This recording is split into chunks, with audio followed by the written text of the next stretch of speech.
Okay, welcome back. There are some questions. Yes, we have three.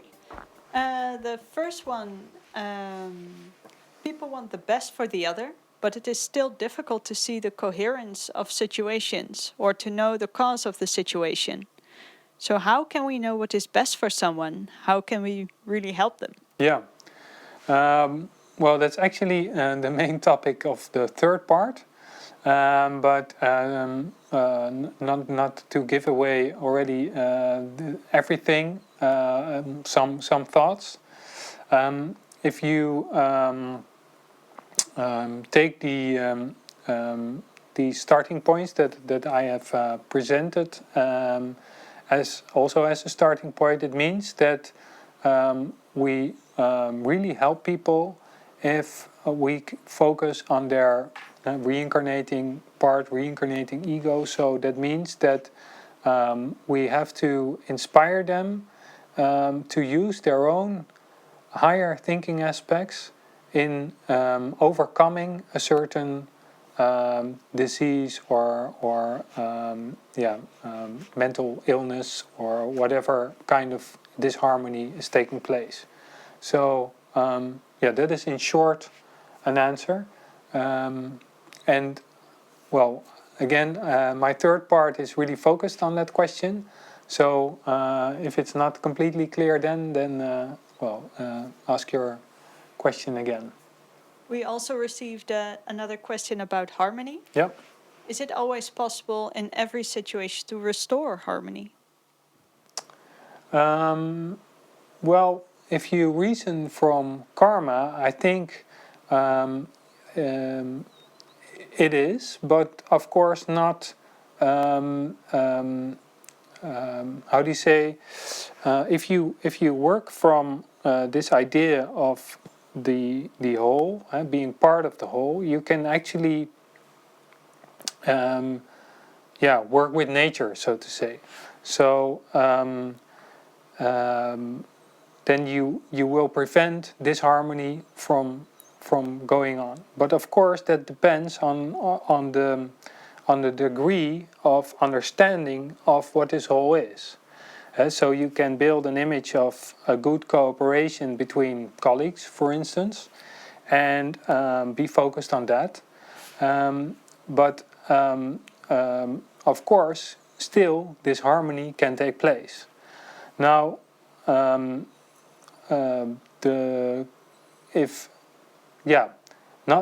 we are not always we are not perfect. So, in a certain situation, when in a team of colleagues, for instance, there is some type of disharmony, we are not always able to, in that situation, to do the best we can, because we don't have this. We are still learning, and that means that you have to wait for another cycle. And in daily life, we just say the right opportunity or the good moment to restore the harmony. For instance, if someone takes place, a quarrel between two colleagues in a larger team, sometimes it is better, if you cannot fix it immediately, to discuss it just person to person when you meet each other again.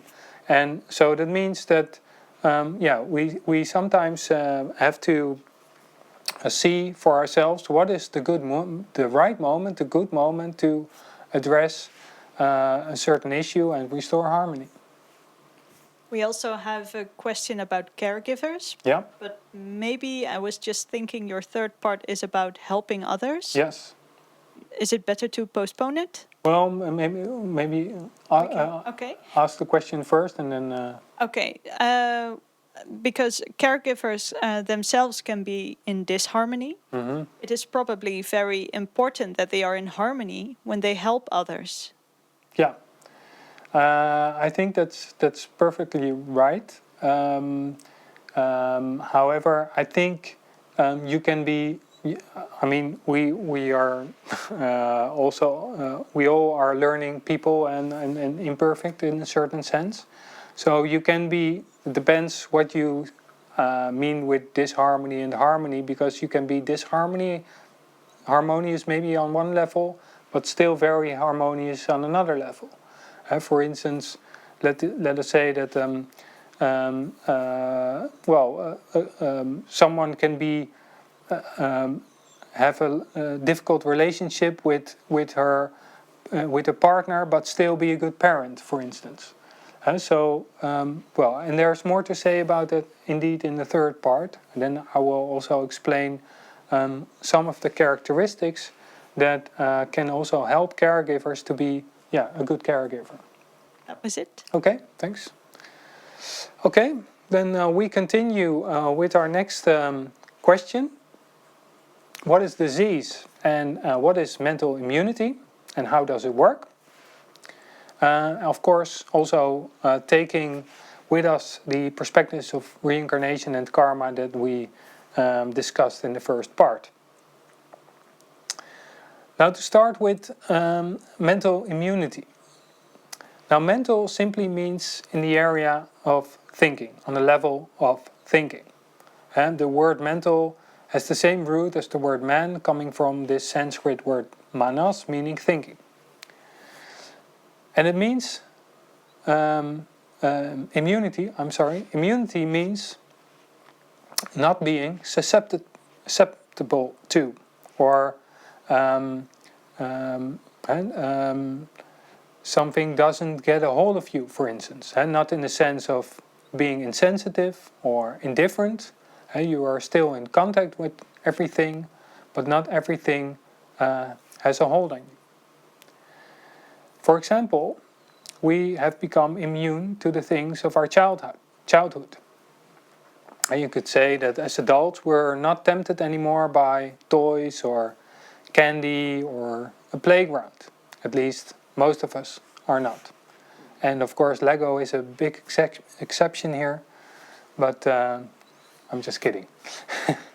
And further reasoning from the idea that man is an expression of thinking, consciousness, you could say that susceptibility can also be differentiated using these 7 aspects of thinking. You could call it the 7 characteristics or characteristics of attraction or susceptibility. And it shows that susceptibility can actually be a good thing, depending on the characteristic. And you could say that susceptibility to higher thinking aspects can make us more immune to thoughts of lower aspects, for instance. And this is also a scientific fact. And we will give you some examples. Of course, there are direct physical effects of feeling or thinking as an everyday occurrence. Think of your shoulders getting stuck because of stress, or how just a short walk can help to clear your head. Now more and more is known about the impact of stress on health. And this is mostly in a negative sense. And there are many studies, like a study of 30,000 adults in the US over 8 years, that found that negative thoughts about stress were also associated with an increased risk of death of no less than 43%. But the reverse was also found to be true, meaning that positive thoughts about stress were found to have direct positive effects on both mental and physical health. People respond positively to stressful situations, both mentally and physically, if they are convinced that stress is a positive thing. So only the way you view it has a complete different impact. And the thought that stress is bad for you is much more deadly than stress itself. It also turns out that no matter how people think about stress, if stress comes from meaningful work, all health risks disappear. People who spend a lot of time caring for others, for instance, they did not have any far increased chance of dying from stress. So caring for others, in other words, is in our nature, and our bodies respond equally well to it. Another example of the influence of thinking on physical well-being is the well-known placebo effect. In studies on placebo, one group gets a real medicine, let's say an antidepressant, and the other gets a placebo in the form of a sugar pill, without knowing it is a fake. Now, combined research of many studies into the influence of antidepressants, for instance, shows that placebo works in 82% of cases. It is effective, thus, in more than 4 out of 5 cases. And this makes placebo pills nearly as effective as antidepressants themselves. Moreover, placebos work even better if you give the pills a color, or if you say that the drugs are very expensive, or even provide a slight side effect that makes people think the drug is working. Finally, there are more and more initiatives, such as positive health and the movement of positive health, and also the movement of positive psychology, that show that people's mental well-being or an optimistic outlook is associated with physical health, with healing from diseases, and also with healthy aging. For instance, the island of Okinawa in southern Japan is one of the rare places in the world where people become very old. They have on average much more people reaching ages over 90, even over 100 years old, and in healthy conditions. And what distinguishes them is mainly on the mental level. People have a meaning in life. They keep active in work, in the community, and they keep very strong social ties in their neighborhoods. Now, this all can be explained very well from the perspective of consciousness. As we told in the first part, from the point of view of cyclic manifesting cooperation of consciousness centers, a human being can be viewed as a mental magnet. And your vehicle is formed of countless conscious beings or life atoms. Now, these life atoms not only form the building blocks of our bodies, but also in more inner parts of our being, we cooperate with countless life atoms. We direct them with our thinking consciousness, consciously or unconsciously. And all our thoughts leave impressions on these life atoms, as light does on a photographic plate. So you could say that it works as a piano. Striking a particular note on a piano, let's say an A note, makes similar A notes resonate on other octaves. However, this only applies depending on the susceptibility of these parts. So lower thoughts, let's say emotions or passions, do not impact our spiritual part, since it has outgrown this level. But it does resonate with similar parts in our body. And like us, all living beings in our constitution, in our body, are dual in character as well. They have a constructive and a destructive side. They are both needed for us to function properly in the right balance. Depending on the direction of our thinking, personal or above personal, selfish or unselfish, we influence similar characteristics in our life atoms.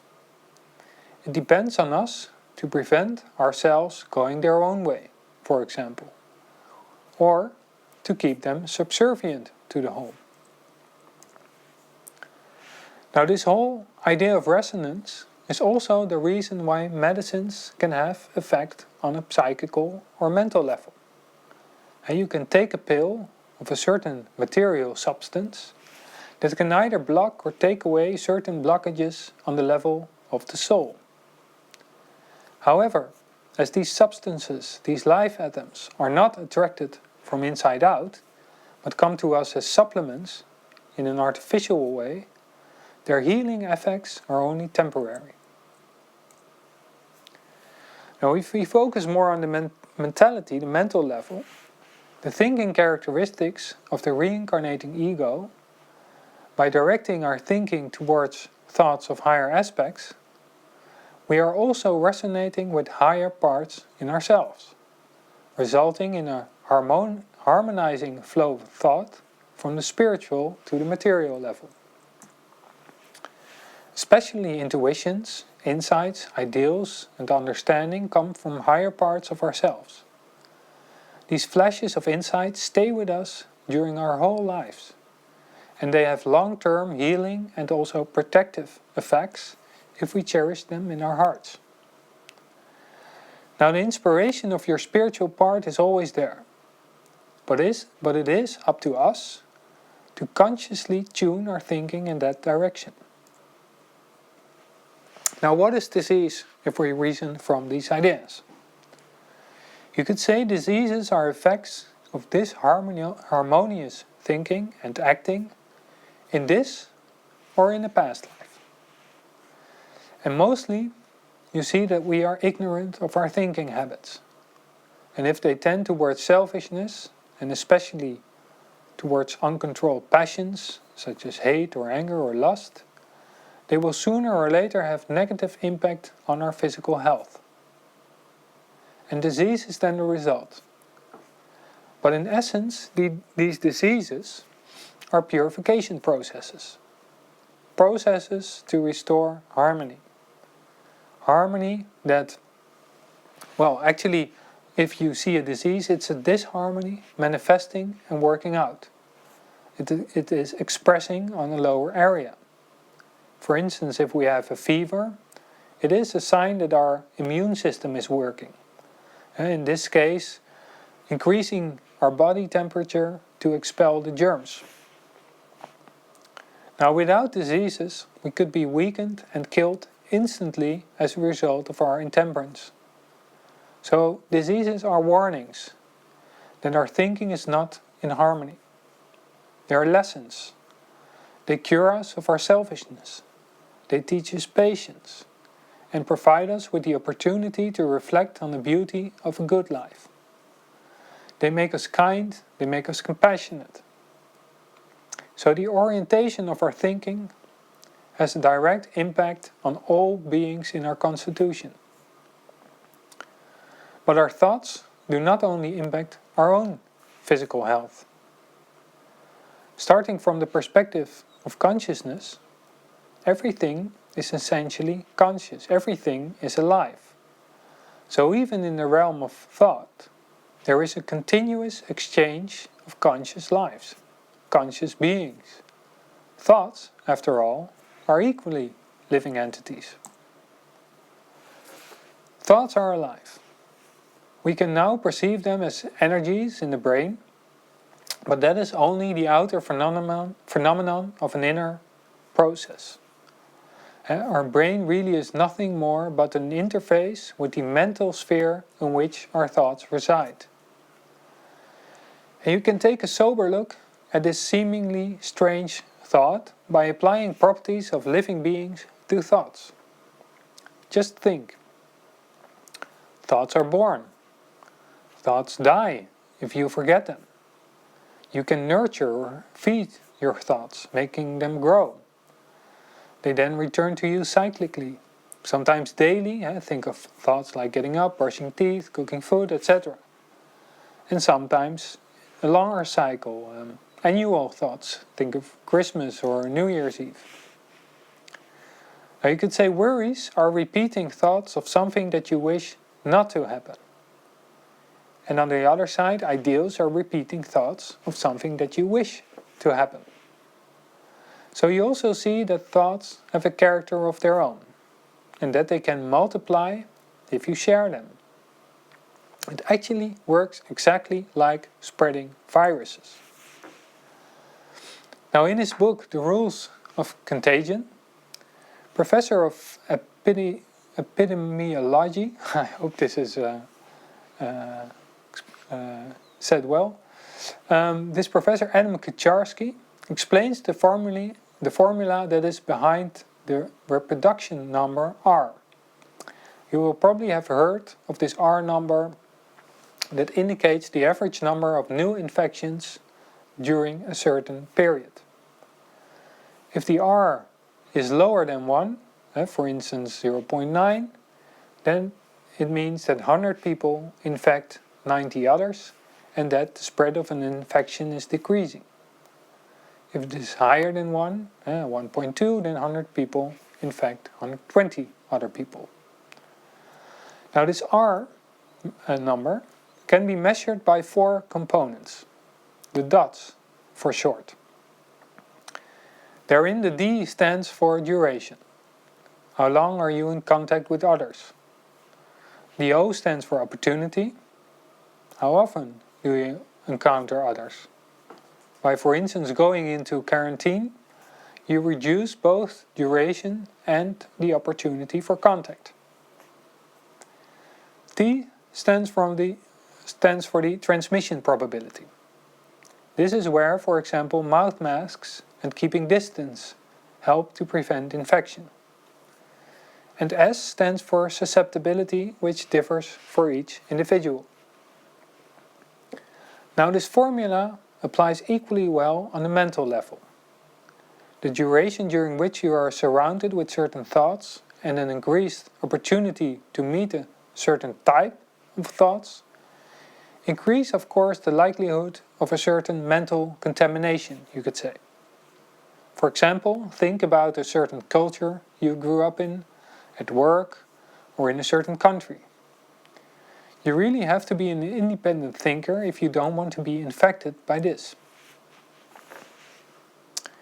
In terms of transmission, thoughts know no physical barriers.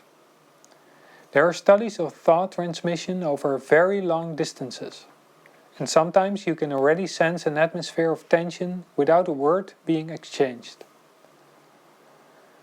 Finally, we have susceptibility of thoughts, which has to do with, you could say, those wavelengths of thinking that we can be attuned to. For example, if you do like a lot of sports,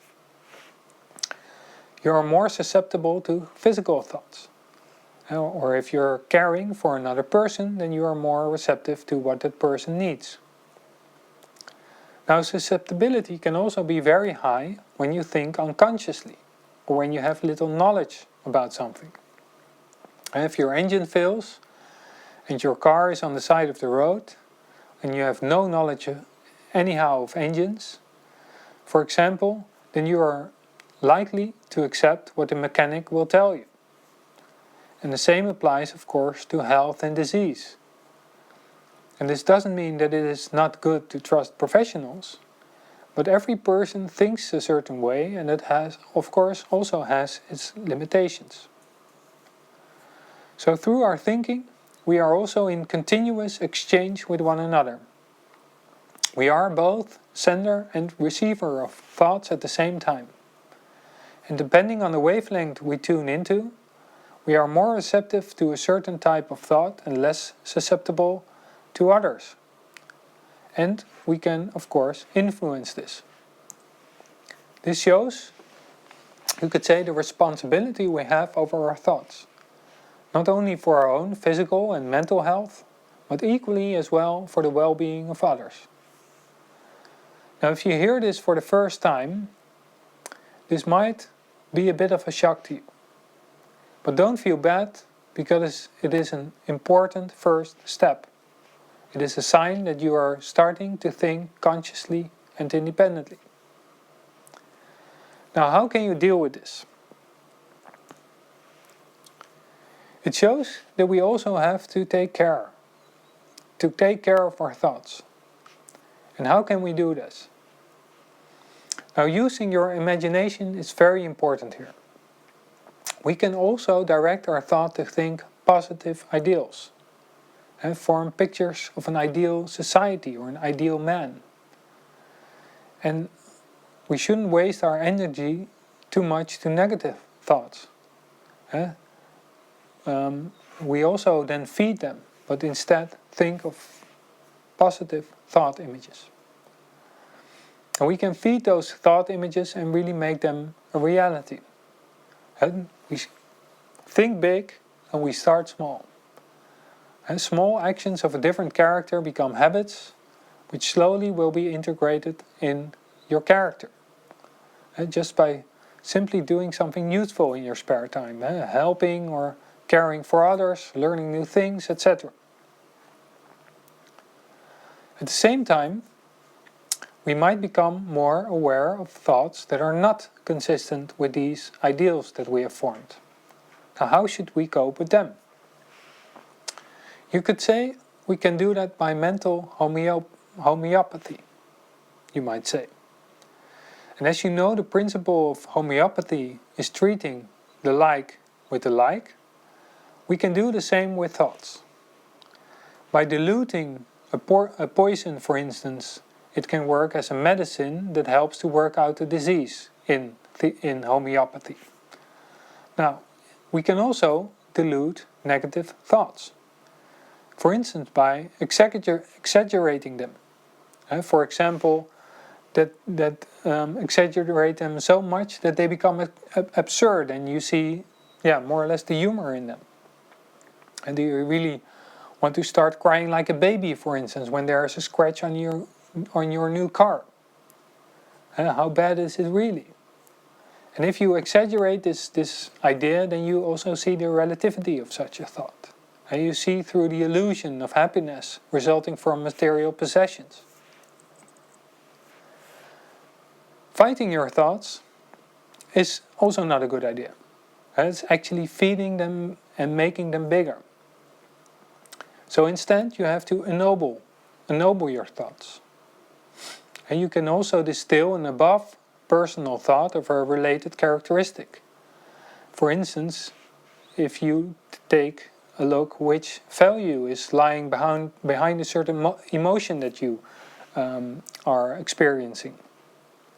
And does something make you angry? Because you think, for instance, that it wasn't just. And then you can start to think, how can justice be done? And also realize that it is first necessary for you to forgive someone to get a good answer to that question. Now, in this way, you are really elevating a thought. Elevating a thought to a higher plane instead of creating a barrier on a lower plane when you keep brooding over injustice, for instance. As the French say, to understand everything is to forgive everything. Now, this also applies to yourself. And do not judge yourself, but look to the future. Just be there for others and forget yourself. And the easiest way to forget yourself is just by doing what you really care about, doing the things that you love. It is something that has meaning in itself, something that you do that you can inspire others with. Be it working in the garden, or caring for a pet, or drawing, or making music. Now really everyone is able to care about something. It is very natural. We have done it lives after lives. So just trust yourself in doing what you care about, and you will automatically forget yourself in doing so. Now, I just want to quote Gottfried de Berucker, who wrote really lovely about this. He says, perfect love in the human heart tends to build up a strong body, physiologically clean. Because the inside of you is psychologically and morally clean, harmonious in its workings, for in this case, the mind, the soul, the spirit, the true man are harmonious in their workings. The body merely reflects what you yourself are. So this universal love that the Berucker refers to is an expression of the sense of unity, the highest aspect of our thinking. It is the complete identification with the whole, that eventually also makes us healthy or whole on the physical level. So what is mental immunity? You could say being mental immune means to think independently, to think consciously, not being susceptible to thoughts beneath a certain quality. And here we put mental between brackets on purpose, because as we have showed, physical immunity also starts on the mental level. So working in this way on immunity applies equally well to the mental as to the physical level. Now, to round off this part, I would like to quote one of the masters again about karma. He said, do not be ever thinking of yourself and forgetting that there are others. For you have no karma of your own, but the karma of each one is the karma of all. So here the master shows us that the idea that karma is something each individual has to work out for himself is absolutely an illusion. Because we are all inextricably connected. And the fate of any human being is our fate as well. So this also shows our responsibility to care for others. So in the next part we will answer the last question, how to help others to become mentally immune. But first, a short break and some time for your questions. Okay, welcome back. I understood there are a few questions. Yes, we've received 3. The first one is, what exactly is a mental blockage and how can you remove it? Okay, let me see. I want to show one of my previous slides. Let's take this one. So, like I don't know if the slide can be made visible, but I had this slide with there it is, with the spirit, soul, body composition of man, with these life atoms that are part of that, and with the resonance on certain levels. Now you could say that in general the flow. There's a flow of consciousness streaming from the highest down to the lowest level, from spiritual down to material. And if we function well, if we are healthy, and mainly starting with being mentally healthy, it means that we try to direct our thinking as much as we can to these higher thinking aspects. And you can imagine that the highest, and we are not yet as average persons, not so we still have to evolve that highest thinking aspects, but the sense of unity is the highest, and we can already try to function a bit like that by thinking about what unity means, and also to be to act yourself like being part of a whole. To function as to make the whole function better, so to say.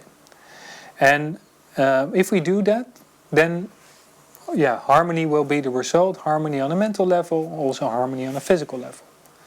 Now, any thought that is more directed on ourselves being separate is actually creating such a blockage. Now, that doesn't mean that we cannot enjoy things like good food, for instance. It's good. It has also a natural function. But if we are really addressing all our thought energy on only on food, and if we live to eat, so to say, then we really are creating blockages. And that means that what we really are cannot flow. And what those really are really, we said thoughts are entities. Those are elemental beings, we call them in Theosophy, and they stay with us, and they actually you could say more or less hijack our energy, and it means that we do not really function as we should. So that is more or less what we can say about these blockages. Yeah, so they actually begin with thoughts. Yeah, so it begins with thoughts, and of course this might resonate also in your body. So you can imagine that thoughts that more or less that when you are not anymore in charge, these thought elementals are actually claiming your energy, it means that they are not working as serving the whole that you are. And that can also resonate on lower levels, meaning that also, for instance, cells could behave like that. We can really see that happening when people contract a disease, that cells are not working serving the whole anymore, but really are, for instance, multiplying themselves. And of course, we have to beware of judging people because of that, because who knows what we might have done in previous lives and what diseases we still have to work out. And most of the time we do not, and the average people doesn't really have the awareness of his thinking and is ignorant about it. So we really have to help people to show these ideas of working on a mental level and what really harmonious thinking is. So that is something we can also say about it. Yeah, so with the last part you say actually that when you would like to remove them, we have to change our thinking in that. Yeah, you cannot remove them in a sustainable way without addressing the mental level. You really have to work on harmony in your thinking first. Yeah, or not first. If you don't take the disharmony away there, you will never work out diseases for good. Yeah. Another question we've received. There seem to be two types of remedies. Remedies that cut off or suppress disease, kind of fight symptoms perhaps. And the second one are remedies that guide the disease. Could you say some more about this? Yeah, I'm really happy with this question, because that shows actually a difference between temporary remedies and really sustainable remedies. Because if you want to have a sustainable remedy, it is needed to guide these diseases out. Actually, these diseases, like I try to, I will also show the slide again with this definition we made for diseases. This from Theosophy, of course. Those are really, they're very good things. They're purification processes, and so this harmony has to be restored. And for instance, of course, we can suppress our fever, for instance, with all kinds of medicines. But fever has a natural impulse for your body to work out germs, for instance. So if we really see diseases for what they are, it's far better to guide them out. Yeah. Another question we've received through the chat: healing people through prayer. Could it be done? And if it could be done, would that be wise? Yeah, that's a good question. Of course, it depends a bit on what is meant by prayer. But in general, you could say that there is this idea of, I think, Christian Science, that you can heal yourself by ignoring your diseases on a mental level. Now, according to Theosophy, that is not really wise, because what you're doing is creating a mental blockage, really, a mental barrier, and that does help temporarily because it prevents the disease from being guided out. But it is only temporary, and it really doesn't prevent the disharmony from working out. So the disharmony is still in place and could actually work out worse next time, because you prevent the guiding out of the disharmony. So that is not advised from a theosophical standpoint. Yeah. I can actually even remember something about when you suppress disease, that it actually sometimes even looks for a different way out, because it always works out, but perhaps you could get trouble with some other limb or whatever. Yeah. There are those stories, and and especially, well, if you look at it from the perspective of multiple lives, then of course it seems sometimes that it could work, but you do not know what you're doing really on a mental level, and we don't have the wisdom yet.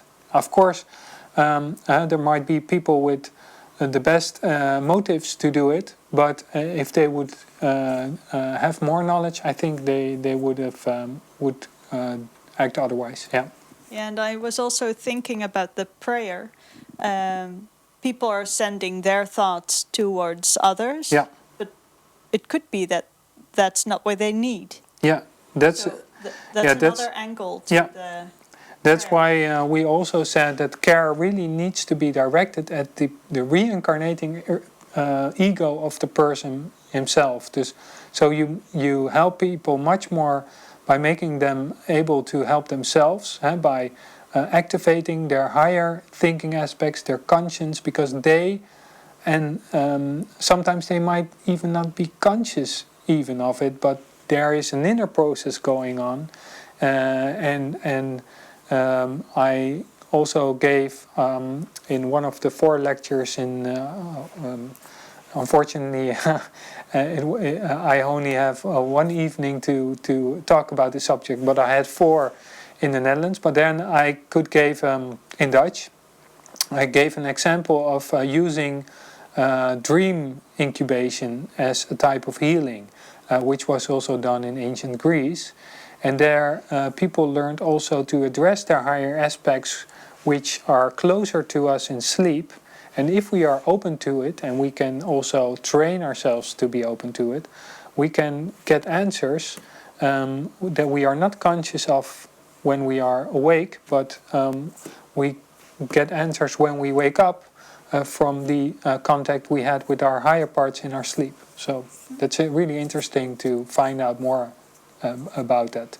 A psychiatrist, Dr. Edward Tick, has done a lot of interesting research in that area. Yeah. One last question. Yeah.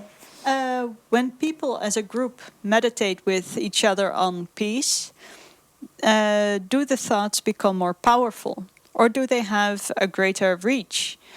Or does it take more than meditation to reach people? There is a similarity with this idea of prayer. So you could say this meditation for a certain people is a bit tricky, because you don't know exactly what the people actually need. So meditation from a theosophical standpoint is much more trying to build up these ideals for yourself.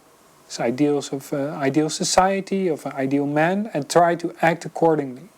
And then by giving an example, inspire others to follow that. Because it's very tricky. We don't even know ourselves that much, let alone that we know what really is good for another. So this is the theosophical way. Just focus on ideals, trying to be an example of it. Yeah.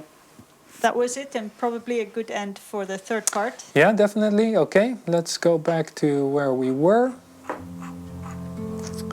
So the last question, how to help others.